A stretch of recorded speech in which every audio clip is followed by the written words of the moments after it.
parecía, ¿no? Pero bueno, su experiencia fue muy importante. Después se fue a Oviedo, si mal no sé, ocupó cargos directivos del Hospital de Asturias, en Oviedo. Fuiste presidente de la Asociación de Silicosis, he leído algo así. Director del Instituto Nacional de Silicosis. En fin, como veis, una carrera y después catedrático de Medicina en la Universidad de Oviedo, actualmente emérito, pero con lo cual le da la experiencia suficiente para poder hablarnos del último tema que vamos a tratar, que exactamente os lo voy a leer, que es parámetros de la función pulmonar en la prueba de esfuerzo. Espera, cuando quieras.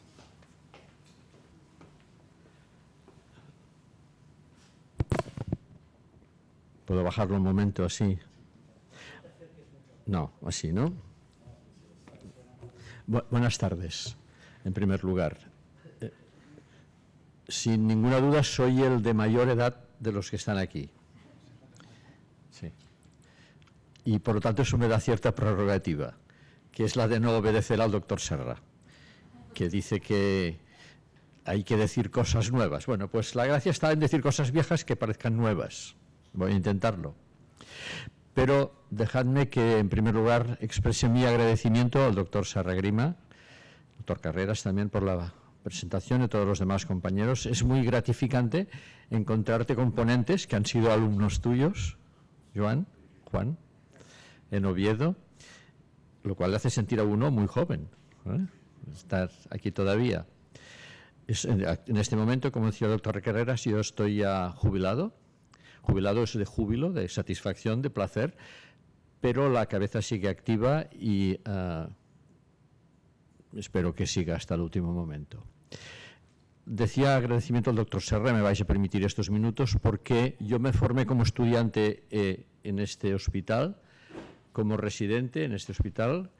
Soy un cardiólogo frustrado, porque yo en realidad hice neumología porque el cardiólogo que había entonces, que era mi mentor, me dijo: ¿qué coño vas a hacer tú en cardiología? Hay muchos cardiólogos, haz otra cosa. Entonces por eso hice neumología. Pero siempre me interesó el corazón derecho, hice bastantes cateterismos de corazón derecho en su momento, y luego las pruebas de esfuerzo, y con el doctor Serra Grima pues montamos desde el principio estas jornadas que están ya en el número 36, pasado un montón de años, Ricard. Pero ahí sigo. Yo tengo la satisfacción, el placer de venir invitado a dar esta charla aquí por el doctor Serra, que es el único que me ha invitado a dar alguna charla en el Hospital de Sant Pau desde que me marché en el año 2009. Estoy muy agradecido por ello. Hablar en tu casa siempre da una satisfacción grande. Estuve la semana pasada en una reunión de los antiguos médicos del hospital, que tenemos una asociación. Este es de los pocos hospitales en España que tiene una asociación de antiguos alumnos, no solo médicos, hay también enfermeras, personal del hospital. Y se hablaba mucho en esta jornada del sentido de pertenencia.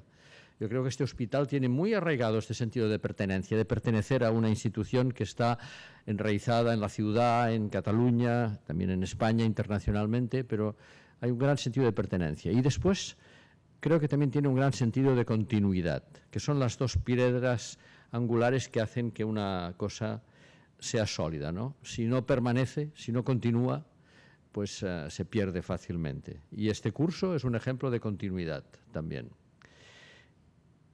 No me quiero enrollar más y voy a hablar de lo que me pidió el doctor Serra con un título que no invita a hablar de cosas nuevas. Me dijo: habla de las cosas de la función pulmonar en la prueba de esfuerzo. La prueba de esfuerzo empezó siendo muy cardiológica. Yo hacía pruebas funcionales respiratorias y, lógicamente, desde las pruebas funcionales respiratorias, la espirometría, etcétera, gases en sangre, nos faltaba algo. Nos faltaba estudiar qué pasa durante el esfuerzo, durante el ejercicio. Y los cardiólogos nos avanzaron en ello. Fueron pioneros en hablar de pruebas de esfuerzo. ¿Qué hice? Buscar las fuentes. Siempre he tenido una propensión a que hay que aprender de donde se hace y de donde uno puede aprender bien. Y entonces lo que hice fue irme a Canadá con uno de los dos grandes maestros que en aquellos momentos, en los años 90, había del siglo pasado, había en el mundo de las pruebas de esfuerzo, en clínica, en medicina. que era el doctor Norman Jones. Norman Jones era un médico inglés, británico, que fue a parar a Ontario, a Canadá, en una de las facultades, en una de las universidades de más prestigio que había en Canadá en aquel momento, que era la McMaster University, que estaba en una pequeña población de 300.000 habitantes, Hamilton, en el lago Ontario, muy cerca de Niagara Falls, y ahí pues me pasé una temporada haciendo en este laboratorio cardiorrespiratorio.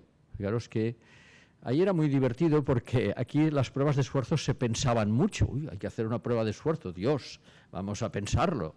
Ahí es que estornudabas y te hacían una prueba de esfuerzo. Yo quedé sorprendidísimo, porque mira, mañana te hacemos una prueba de esfuerzo. No había cola ni nada, se hacían 20, 25 pruebas de esfuerzo diarias. Y ahí me puse a hacer pruebas de esfuerzo sin ningún problema, tomando constantes y descubriendo cosas muy, muy bonitas y muy interesantes.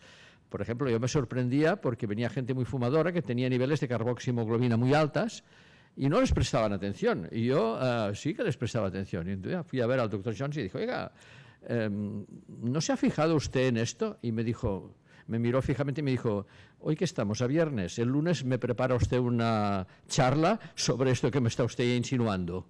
Con lo cual, el riesgo que tenías de preguntar era que te dijeran, revísalo y el lunes lo presentas.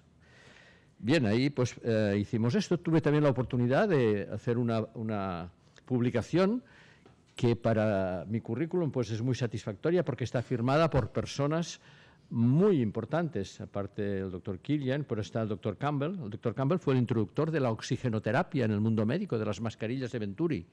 Entonces estaba jubilado ya entonces, estaba como yo ahora, y venía todas las semanas a darnos clases. Y asistir a las clases del doctor Campbell era una maravilla, ¿no?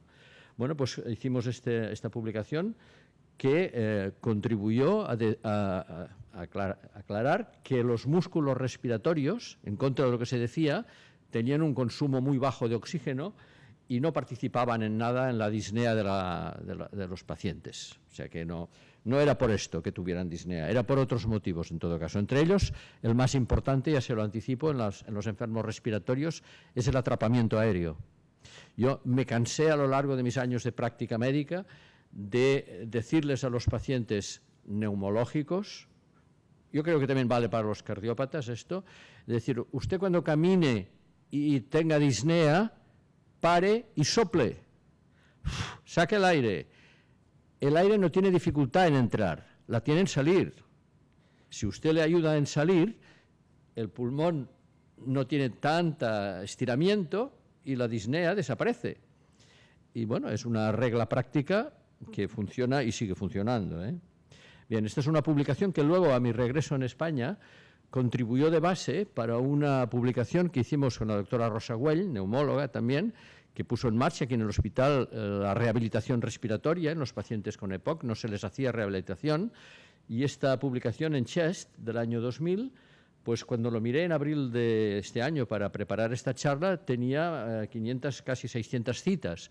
Es una publicación de las más citadas en este campo y que se hizo a partir de las pruebas de esfuerzo que yo introdujimos cardiorrespiratorias aquí en el Hospital de Sant Pau. Voy a centrarme en lo que se me pidió, la prueba de esfuerzo. ¿Qué explora la prueba de esfuerzo? Lo que les indico, estas tres cosas. La reserva funcional de los órganos y sistemas. Y eso hay que tenerlo muy claro. Funcionamos con un porcentaje muy bajo de todos nuestros órganos, del corazón, de los riñones, del hígado, de los pulmones. Tenemos muy pocas necesidades, vamos sobrados. La prueba de esfuerzo explora la reserva funcional de estos órganos. Y la tolerancia ante esta prueba de esfuerzo es función de esta reserva funcional. Estas perogrulladas son fundamentales para interpretar una prueba de esfuerzo, porque luego la enfermedad lo que hace es utilizar la reserva funcional de los órganos y ver la capacidad que tiene esta reserva de poder aclararla, de poder cubrirla. ¿Sí? Con estas ideas uno ha de interpretar la prueba de esfuerzo. ¿Qué indicaciones tiene en el mundo en el que yo me moví más neumológico que cardiológico?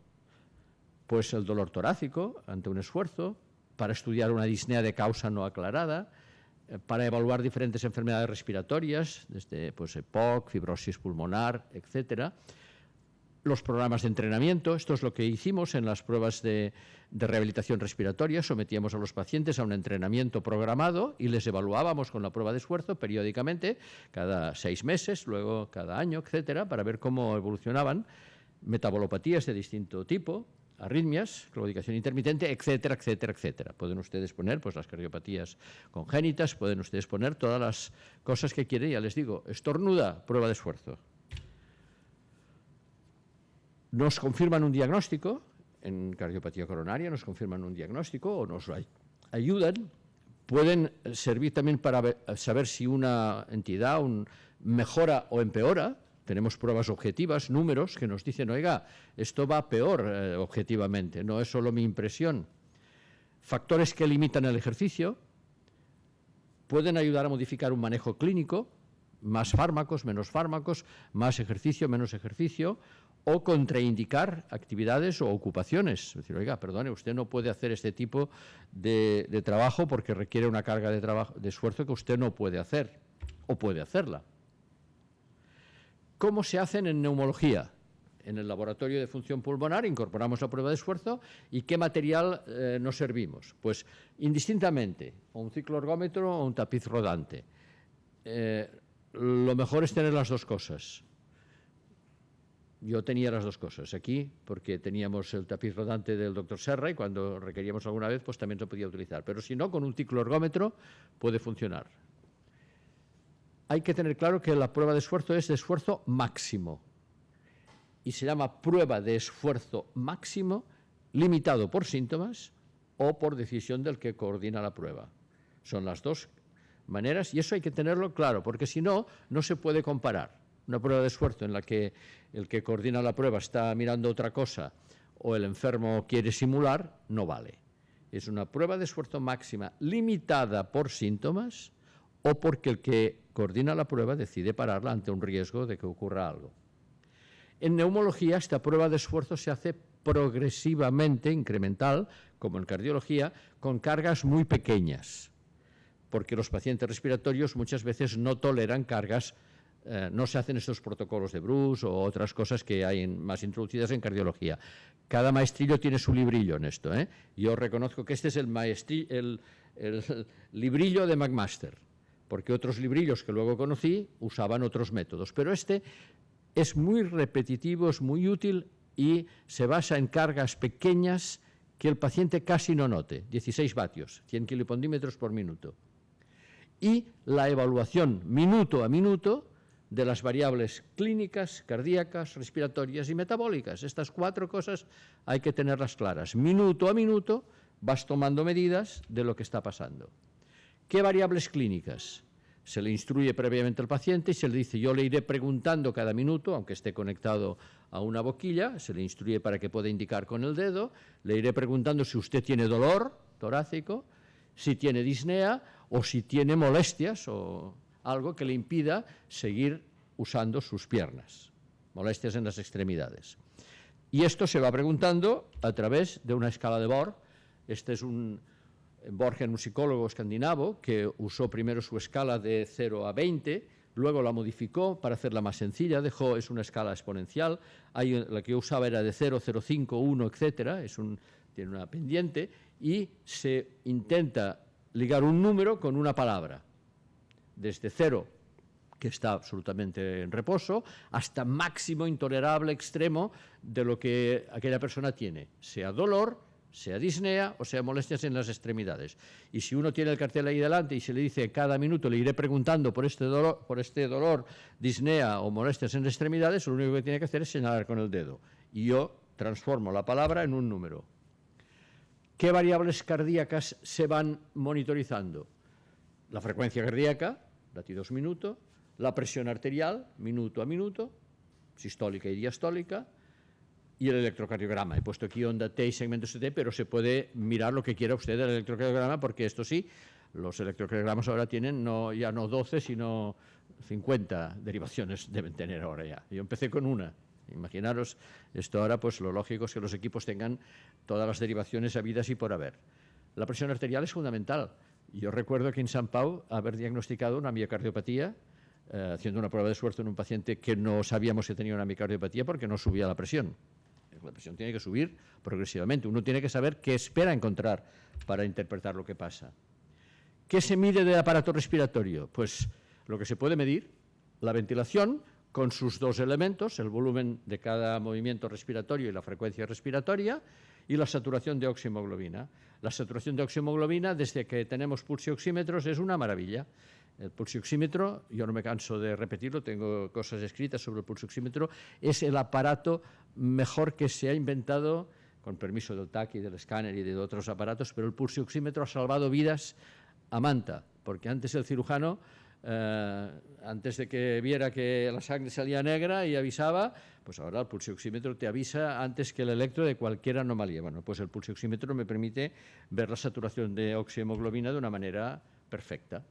¿Y qué puedo yo obtener de coger el aire exhalado? Pues el consumo de oxígeno, la producción de CO2 y sus relaciones, el equivalente respiratorio. Todo lo demás son variables derivadas. Si divido la ventilación por el CO2, si mido esto y lo multiplico por 4, todo es derivado. Lo que he colocado en estos 4 grupos son las variables que yo mido minuto a minuto a lo largo de una prueba de esfuerzo progresiva limitada por síntomas. Y si uno tiene claras estas ideas, puede interpretar una prueba de esfuerzo magníficamente. Le puedo añadir cosas del equilibrio ácido básico.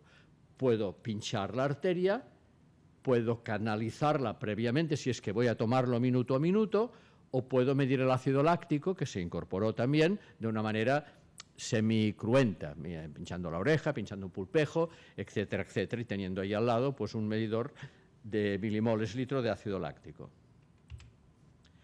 Luego, todo lo demás son software que me permite ver a lo largo del tiempo que dura la prueba de esfuerzo cómo van evolucionando cada una de estas variables que yo les digo, sean las puras o sean mezcladas y conectadas. Y a la que uno se acostumbra a ir viendo estos gráficos, ya la evolución de los gráficos es muy visual y permite interpretar cómo va evolucionando.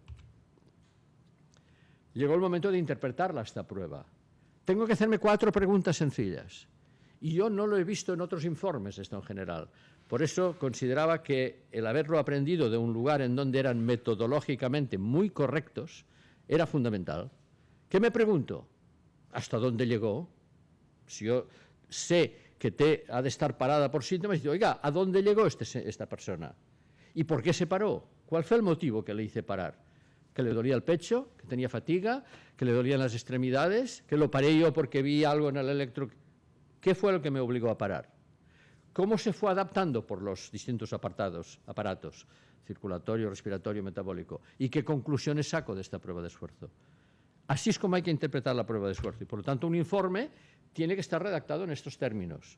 El paciente alcanzó el 20, el 30, el 90, el 120% de la carga máxima prevista y se detuvo por tal motivo. La respuesta cardiovascular fue adecuada o no lo fue, porque la presión arterial no subió, porque apareció algo en el electro, por lo que sea. La respuesta respiratoria fue adecuada o no lo fue, porque la saturación de oximetría bajó de una manera progresiva y tuve que pararlo. La respuesta metabólica fue adecuada o no lo fue, porque el consumo de oxígeno pues, entró en una meseta, etcétera, etcétera. Y en conclusión, la adaptación clínica, los síntomas que aparecieron no fue ninguno o apareció dolor desde el minuto 1. Y en conclusión se trata de una prueba de esfuerzo adecuada a lo que espero encontrar o limitada fundamentalmente por la causa que me obligó a parar. Y así es como se interpreta una prueba de esfuerzo cardiorrespiratoria. Puede pasar, como pasaba en los inicios, Serra, de que con el electro ya tenía bastante. Yo siempre criticaba a los cardiólogos, decía, solo os miráis esto. Tenemos que mirar más cosas y las mirábamos. Y entonces uno lo puede mirar por gráficas o con números. Si tiene un sistema que os digo de que en reposo y minuto a minuto, 100, 200, 300, 400, 500, 600, hasta lo que sea, va teniendo anotadas las variables que sabe que tiene que medir agrupadas en estos apartados que os decía, cardiocirculatorio, respiratorio, metabólico y clínico, sabe interpretar lo que pasa en la prueba de esfuerzo. Un minuto para centrarme en lo mío, en las respiratorias. Recordad que la ventilación, igual que el gasto cardíaco es volumen sistólico por frecuencia cardíaca, pues la ventilación minuto es volumen circulante por frecuencia respiratoria. Y una fórmula que he puesto debajo, que es más moderna, que es equivalente, que es la relación que hay en el flujo inspiratorio. Flujo es pendiente, es velocidad de salida de aire, no es cantidad. Volumen es cantidad, flujo es velocidad. Es VT partido TI. TI es tiempo inspiratorio de cada ciclo, ahora lo veréis en una gráfica, multiplicado por TI, tiempo inspiratorio, partido por tiempo total de cada ciclo. En el fondo son el efecto de la bomba ventilatoria y el reloj, el temporizador, lo que marca mi cronómetro central sobre la frecuencia respiratoria. Efecto volumen, efecto reloj. Aquí lo veis un poco con este dibujo clásico de los libros de fisiología. En líneas rojas es el volumen circulante, creo que lo puedo marcar aquí. Bueno, ya me explico de palabra. Se sigue con el rojo, que es el volumen circulante, después está una inspiración máxima, seguida de una expiración máxima, y esto es la capacidad vital. Se llama capacidad vital porque el primero que lo hizo se dio cuenta que los que lo tenían bajo se morían. Por eso le llamó capacidad vital. Y se sigue llamando capacidad vital, forzada, pero capacidad vital. Luego es volumen circulante. Fijaros que el volumen circulante ocupa un espacio muy pequeño de la capacidad vital. Esto es lo que limita mecánicamente. Los pulmones están en el tórax. Yo no puedo tener un volumen circulante superior a la capacidad vital. Es más, forzando mi volumen circulante, puedo llegar casi a la mitad de la capacidad vital, pero desde luego no lo puedo superar. Tengo una caja que me limita. No puedo mover tanto aire en cada ciclo respiratorio. Y luego aquí veis el ciclo respiratorio. Arriba es flujo y tiempo. En abscisas es tiempo, en ordenadas es flujo, y abajo es volumen versus tiempo. Y veis que si sigo la de arriba, inspiro y corto, y la expiración es más larga que la inspiración. Aproximadamente es 1/3 y 2/3. O sea, la inspiración dedico de todo el tiempo que yo dedico a respirar, 1/3 a inspirar, 2/3 a expirar. Si yo aumento la frecuencia respiratoria es a expensas de reducir estos tiempos. Y eso tiene un límite también. No puedo no puedo dedicar tan poco tiempo a coger aire. Y ahora lo veréis después al final. Lo que os decía de palabra. El volumen circulante puede aumentar, pero está limitado por la capacidad vital. Si yo tengo la capacidad vital inicial, ya sé que no puedo sobrepasarla. Y generalmente el tope es un 40-45% de la capacidad. Hay una limitación mecánica. Los pulmones están dentro de la caja torácica, no están fuera. Y la frecuencia puede aumentar a expensas de reducir el tiempo expiratorio o el tiempo inspiratorio. Pero el temporizador también tiene un límite. No puedo llevarlo Y el intercambio de gases, ya me he referido a él, se mide con el pulsioxímetro de una manera instantánea y maravillosa. Recordad que si tenéis carboxiemoglobina alta lo confunde. No, un fumador por ahí no se distingue. La carboxiemoglobina, el infrarrojo este no lo detecta. Hay que medir la carboxiemoglobina en sangre. Este es un trabajo que, aprovechando un poco que podemos presentar algún trabajo, se hizo aquí con atletas de élite y ahora veréis por qué os lo presento. La pregunta era si los atletas en situación extrema paraban por el pulmón, el corazón o los músculos. Nuestra hipótesis es que los pulmones no limitaban. Los pulmones van sobradísimos, sobradísimos. Si eres fumador ya no tanto, pero si tú no eres fumador, tienes pulmones para más de una vida. Y este es un trabajo muy interesante, publicado en una revista prestigiosísima de fisiología, el Journal of Applied Physiology, en el 99, que hicimos con deportistas de élite. Ahora os lo iré. Este es para que veáis un poco el montaje. Este es el ciclista. Estaba conectado a un tacómetro, un analizador de gases para medir el consumo de oxígeno y la producción de CO2. Y este tacómetro delante tenía un sistema de Venturi, de aspiración, que de una manera, sin que él lo viera, sin que la persona lo viera, le aspiraba aire. Más allá de lo que él podía movilizar, buscando si sacaba todo el aire con su maniobra respiratoria. Y esto es lo que nos daría la llave de si los pulmones eran un elemento limitante del ejercicio máximo o no. Luego había los electrocardiogramas y todos los espirómetros, todo controlado. Ahí veis más la válvula y veis el ciclo respiratorio. En puntos negros es el movimiento del volumen circulante de la persona y en rojo cuando le actuábamos con una aspiración que él no percibía, él no sabía cuándo se hacía periódicamente coincidiendo con su inspiración. Estos son los datos de las 10 personas, todas jóvenes, como podéis ver, edades 28, 33, eran ciclistas de élite del CAR de Sant Cugat.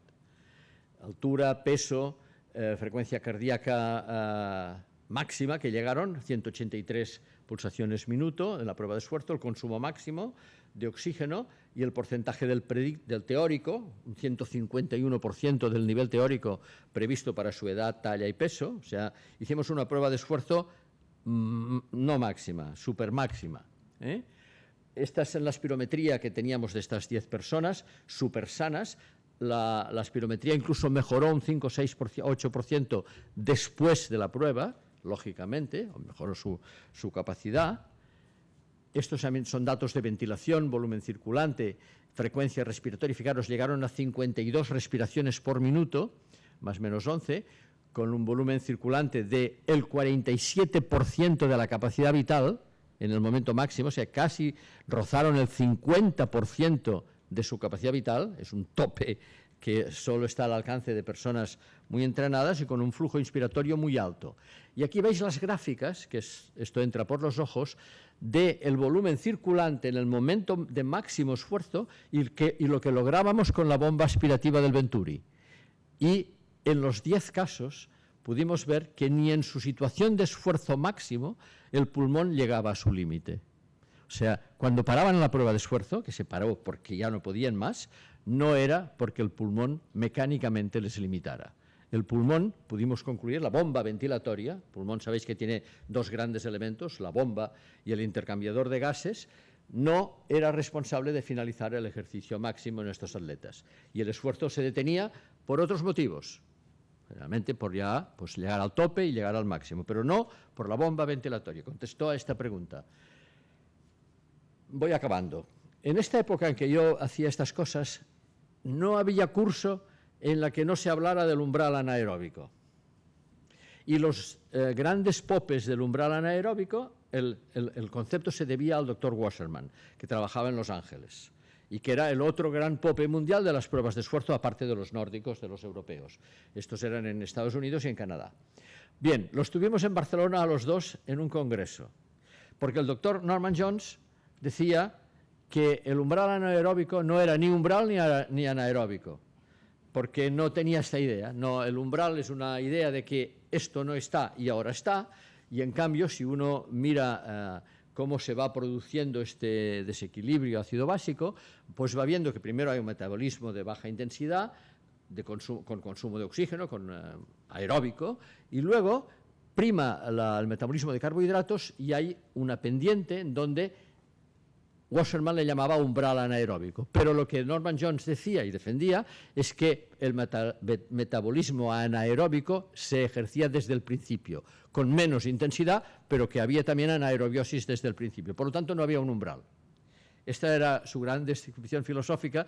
Los demás asistíamos ahí pues, atónitos a esta filosofía, pero esta frase era de Norman Jones. Yo la tuve que mamar porque él era un contrario de Wasserman y decía, el umbral anaeróbico no es ni umbral ni anaeróbico.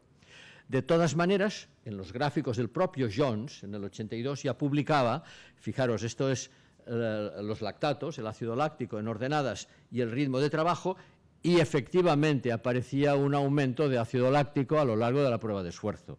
O sea que él mismo lo reconocía. Y podías incluso establecer a través de las gráficas de ventilación un punto de inclinación en donde este ácido láctico aumentaba más intensamente. Aunque apareciera desde el principio, aumentaba más intensamente a partir de un momento determinado. Y este punto dio en llamarse umbral anaeróbico, que se podía establecer indirectamente, sin necesidad de medir el ácido láctico, por la pendiente de ventilación VCO2. ¿Qué interés tenía esto? El mismo Dr. Jones en el 82 publicaba en su libro. Aquí veis dos tipos de gráficas, todas las cosas esas que os he ido contando a la izquierda, lo mismo a la derecha, en un atleta antes del entrenamiento y al final del training, al final de temporada. Y esto, el gran cajón desastre del umbral anaeróbico fue en los deportistas de élite ver cómo iba trasladándose hacia la derecha el umbral anaeróbico después de un curso. Y cuando empezaban el año estaba más a la izquierda y cuando iban entrenando más se desplazaba a la derecha. Ya le teníamos una utilidad y ya podíamos seguir hablando del umbral anaeróbico. Bien, la prueba de esfuerzo en neumología es un eslabón importante, no solo en neumología, cardiorrespiratoria, y por lo tanto yo concluyo que es un test fundamental para valorar la reserva funcional de los órganos y sistemas implicados. Sigue siendo fundamental, las técnicas de imagen han pasado por encima y como pasa tantas veces, pero yo creo que se complementan muy bien y debería formar parte de todos los servicios de cardiología y neumología de hospitales de tercer nivel seguro y de segundo nivel, pues probablemente también a un espacio en el que pueda extender su uso para una mejor valoración clínica de los pacientes. Si se sabe interpretar, es de gran utilidad. Y muchas gracias.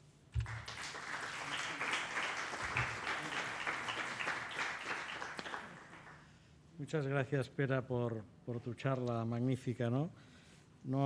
Desde luego no cabe duda que cuando alguien hace sencillo un tema complicado es que lo domina perfectamente, como es tu caso, por descontado, ¿no?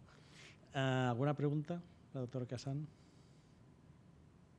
Parece que por el chat tampoco tenemos ninguna. Yo quiero decir, es evidente que si lo has explicado aparentemente sencillo es porque dominas muy bien el tema, pero dominas muy bien la fisiología y la fisiopatología. Y se me estaba pensando ahora, en calidad de docente como eres, también, me da la sensación de que, al menos la medicina práctica, ¿no?, la que estamos haciendo en el hospital, en la asistencia, precisamente carga mucho el tema sobre la asistencia, sobre el diagnóstico, técnicas diagnósticas, etcétera. Pero, claro, si tú no dominas la base del porqué, de cómo funcionan los órganos, los sistemas, la fisiología y qué es lo que produce la enfermedad, la fisiopatología, mal vas a ir, porque si no, pues te limitas a hacer un chequeo de sí o no, ¿no? ¿Cómo ves el tema de la fisiología en la universidad? Y luego, ¿cómo acaba esto en la profesión? Me da la sensación de que yo lo veo mal, pero bueno. Si me hubieras hecho esta pregunta hace 20 años, te hubiera dicho que sin dudar la fisiología es fundamental. No sé, yo en realidad soy fisiólogo, o sea, a mí me gusta la fisiología y siempre entendí dentro de la medicina y de la neumología la aplicación de la fisiología. Y sigo pensando que es básico para entenderlo, ¿no? Yo tengo una concepción de la medicina muy humanista, pero si me hacéis la pregunta de qué pienso que es la medicina, es una ciencia. Lo tengo clarísimo. Y por lo tanto, si es una ciencia, el método científico. Hipótesis, objetivos, material y métodos y conclusiones, resultados y conclusiones. Esto es fundamental. Luego hay el arte, hay el saber hacerlo, el tocar, el hablar, todo eso está muy bien, pero la medicina es una ciencia. Y en este caso, la fisiología es fundamental. Ahora, me haces la pregunta ahora. Yo ahora que ya estoy un poco de tal, tengo mis dudas. Yo creo que la fisiología respiratoria está condenada. No solo porque nos enseña, no, porque la imagen es de tal magnitud. Yo es que ahora veo que con los escáneres que hay, cuantifican los radiólogos, hasta ahora veían grises, blancos, está un poco más blanco, un poco más denso. Yo cuando decía, un poco más blanco, ¿qué coño es esto? Un poco más blanco, ¿cuánto hay de blanco y de denso? Es que ahora me lo dicen, los tumores pulmonares no son de un diámetro de 4×5, no, son de un volumen de 23,48 centímetros cúbicos. Y la imagen ahora llega hasta tal nivel de magnitud que veo los alveolos. Y el enfisema se cuantifica en tanto destrucción de tejido pulmonar. ¿Qué quiero decir? Que si los radiólogos no ganarán tanto dinero con la imagen y cuantificaran, que es lo que yo aprendí en medicina, a poner números a las cosas, y se juntaran las dos cosas, la fisiología está condenada. Porque la imagen, si cuantifica, yo ahora si pudiera empezar me haría radiólogo cuantificador. No sé si contesto. Bueno, yo lo que creo que podemos concluir es que en un presente ya lo que hay que hacer es estas diferentes especialidades, porque la medicina práctica se ha segmentarizado mucho en especialidades. Tenemos que volver a las unidades funcionales a colaborar y cada uno por su parte, a los laboratorios de, insisto, de fisiología, como hay en Suecia, como hay estuviste tú en Canadá, hay que viajar un poquito para ver cómo funcionan las cosas, ¿no? Pero bueno, gracias por tu opinión y sin dilación pasamos a la siguiente mesa. La doctora Doñate presenta a la siguiente mesa. Gracias. Bueno, ahora voy a pedir que venga la doctora Teresa Puig, que va a ser la moderadora de la siguiente mesa, que va a ser una mesa que se va a dedicar